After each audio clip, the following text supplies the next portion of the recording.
You made a tweet recently about Halo Infinite and microtransactions. Let's read that out.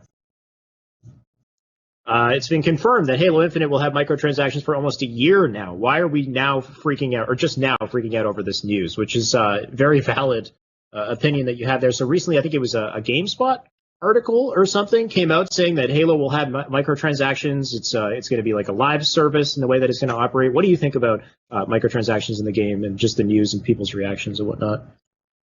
Yeah, so I don't know. I was just kind of peeved because like Halo Twitter exploded with people, very upset about microtransactions, and that's fair. But I remember, I think it was Chris Lee, if I'm not mistaken, who said almost like a year ago that Halo Infinite will have microtransactions, but he confirmed they won't be loot boxes, which is like the RNG kind of, right. Some people argue gambling type of, which we sort of already have in Halo 5. Yeah, it's exactly what we have in Halo 5. Yeah. With the rec packs. Yeah. So.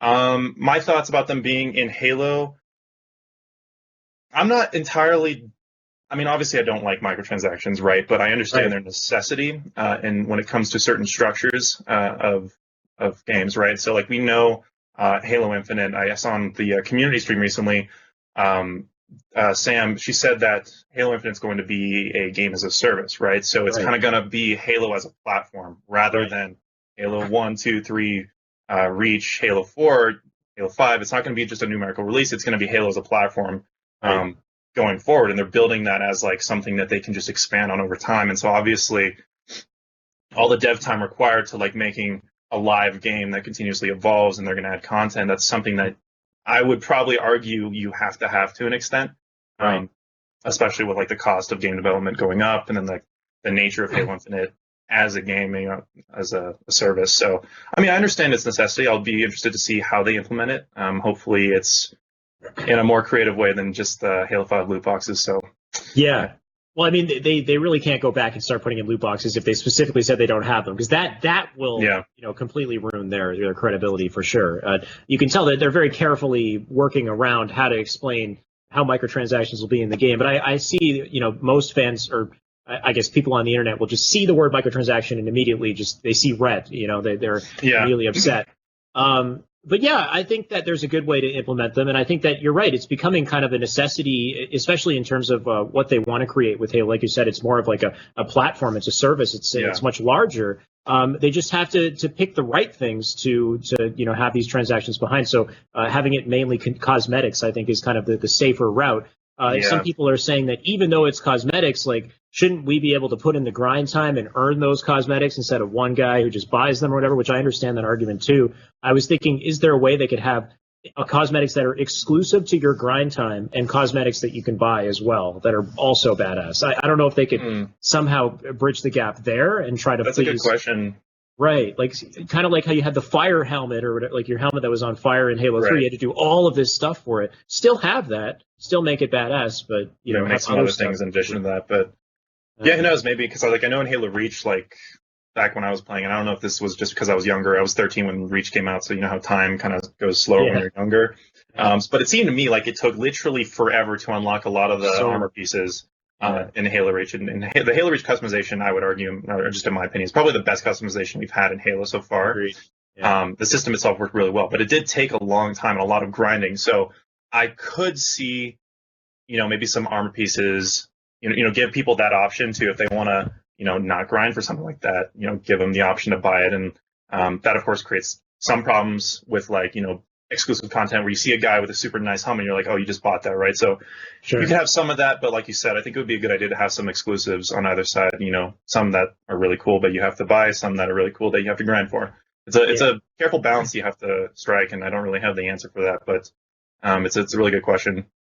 Yeah, absolutely. And in the end of the day, if they do it correctly, the money that they make from this could also, work towards funding projects that us as fans want to see in Halo. You know what I mean? Like, as far as not just improving the game, but also improving prize pools and things in esports, for example, which is something they did pretty well in Halo 5 is, people don't want to buy rec packs or whatever it is. But when you buy those skin packs, and half the proceeds or whatever it was goes towards your esports prize pools, and that helps the pros continue to, play the game at a high level. I think stuff like that is very helpful for growing the Halo community and keeping things relevant. So there's a good way they can do it and channel it into the right avenues, and it can work well. And I mean, Fortnite and all these games are perfect examples of how that platform can work, in a pretty successful fashion. I think the biggest thing is just continuing to update the game, add features that we're looking for, and people will shut up about the microtransactions if it's not, that big of a deal. Yeah. I mean, like Halo 5, it kind of went that route for a while too, with like the monthly and bi-monthly updates. Yeah. Like when those were happening, it was amazing for the game. Yeah. Like, because every single time one came out, there was just a ton of hype around Halo 5 as a game, YouTube content, Twitch streams, everyone trying out the new stuff. Yeah. And it kind of, I think in my opinion, showed that like Halo could be really effective as like a game as a service. Absolutely. Which is the direction they're going with it. We have confirmation of that. So I'm excited. Yeah.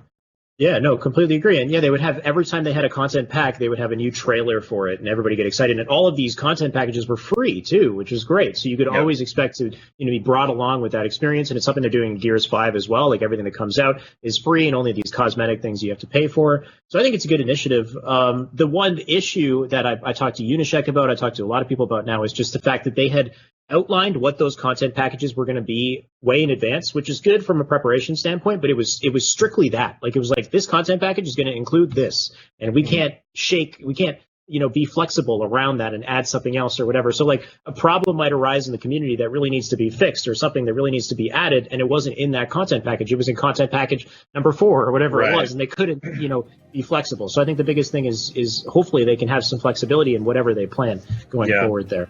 I think also Slipspace, like the new engine they've made for it, will probably assist with that, because that's kind of like the whole point, at least from what I've heard from them, like to make it easier for them to add stuff and be more flexible with their updates. Yeah. And thankfully, I think that's the whole idea behind just creating this new engine for the game, is something that's scalable, that's kind of malleable in that way. They could change it.